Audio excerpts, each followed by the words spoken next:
Hello, hope you are doing well. This is Kelly and I have a little ACEO I'm getting ready to start of a Bumblebee. He's going to be sitting on some lavender and I'm using this little Sennelier kit. It's very handy. You open it up and the palette comes out. It even came with its own little brush. Now the thing with the Senneliers is that they are much more intense. Let me turn my light on here, than a lot of the other colors that I've used. And so I have to just kind of be careful not to use as much as I usually would. Now, this is an idea you might like. So it's just, a medicine dropper that they give away at the store. And I put, 2 or 3 drops in each of my little places that I'm going to use. And that way it's already kind of pre-started for being wet for me. And I have different brushes. Now these angled brushes are pretty great because you get a point, a flat, you can get a wide stroke with it. And so my paper's dry. I'm gonna get, I have this, I think this one's called a stiletto. It's very handy. Gives you a really nice point. So with watercolors, you want to start with your lighter colors first. And so I think I got too much water in the yellow. This other palette over to the left of the Sennelier set is mostly Da Vinci's. There's a few other types in there. But I'm just gonna, yeah, that's too much water. I'll dab that off. And we'll get this Bumblebee. Had a lot of black here, this whole section. Get that dried off a little bit. So one thing about having that much water, it of course dilutes quite a bit the amount of pigment that's going down. So I'm going to get a piece of this paper towel and just kind of dab the corner, get some of that water because that's going to take a long time to dry. And so if I come in right away with the black right next to it, it's going to bleed and get muddy. So I'm just going to rinse all that yellow out of that brush for right now. And get this angled flat brush and get it wet. And I'm going to go over here to my other palette. I have some turquoise and some Hunter's Green Dark, Deep, whichever it's called. And I'm just going to come in here and suggest. I'm not going to do definite details. I'm just going to put in here kind of the idea of how the lavender grows, and that's where it comes in real handy to just kind of get used to really looking at things. And then when you sit down to paint, you can go, oh yeah, lavender grows this way. And so then I want to double check I've made sure to get all the yellow out of that stiletto, because now I want to come in with some purples. And it's okay with the lavender and the branches if they're still a little bit wet to bleed into each other. It's kind of a nice effect. So what I did first is I came in with the microns. I've got the 01s in brown and in black, and I did set down the idea of where I wanted the bee sitting before I started. And lavender grows kind of spiky.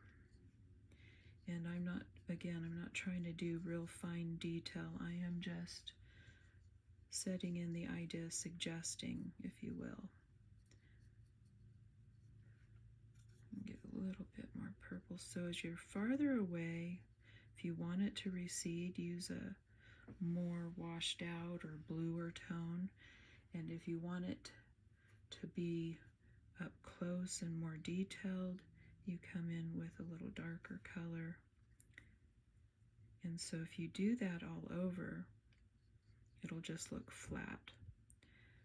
And also another thing to think about is which direction is your light coming from. So with the,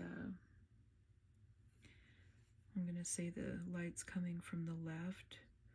I'm going to put some darker greens more to the left so it suggests again the shadows. And then your bee is going to leave quite a good shadow too. He's pretty dense and big, and so you want to think about where is his shadow going to lay, and also where are the shadows going to be on him.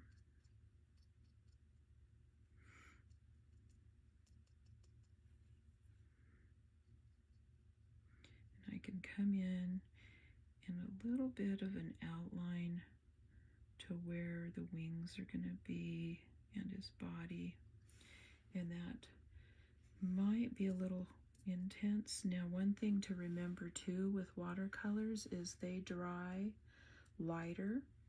So when I come back, I might want to say, oh, that dried lighter than I wanted, which is fine because you can come in after that and make it darker. If it's too dark later, let's see, I think I'm going to try some of this. This is a Sennelier blue. That's going to be pretty dark. Water that down. And I don't want it to stand out too much because that's going to be the far away point. A little bit of sky. And with the ACEOs, now with other paintings, I like to leave a nice white edge, but these are so small that if I wanted to leave a white edge, I would be tempted to make it a bigger piece of paper. But what happens with these, there's quite a group of collectors, and they have certain sized books, holders that they use, and they don't want it to be any bigger because then it won't fit into their holders. So I just paint all the way to the edge.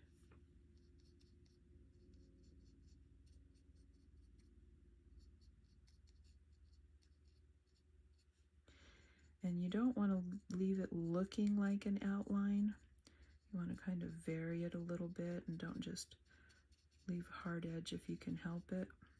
Sometimes that happens. It is easy to come in though and wet your brush and just kind of erase that a little bit and make it look, I think I'll try some ultramarine now.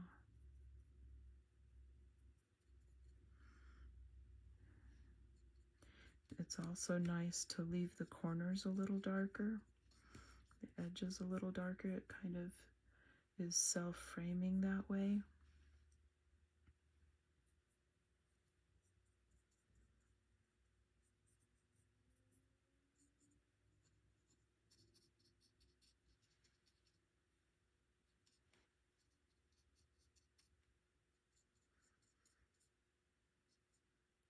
And another thing to think about too is you can come very lightly with the wings and kind of put a shadow of what they're over.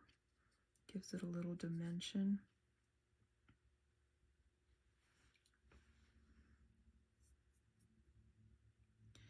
But you want to be a lot more faint. That's where your test papers come in.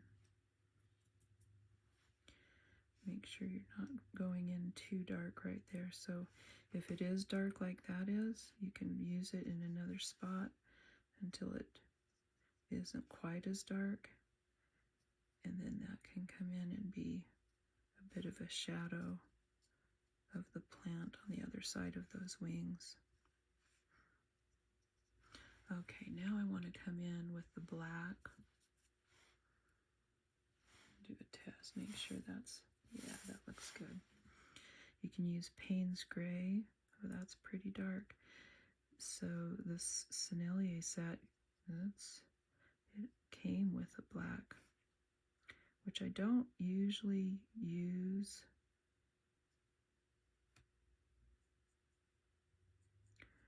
Black or white with watercolor. One of the really good teachers I had was kind of adamant about that. Now see how it's a little bit lighter? I've used the more loaded part of it on that right side where the shadow would fall. And now I can pull out a lighter. See how it just gives it almost a rounded shape, a depth.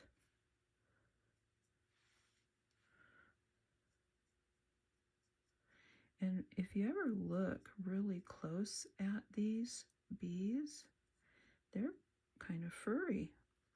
And so I'm not doing like a straight hard edge. I'm trying to make sure to give it a furry look. So I'm doing a little bit of a ragged edge.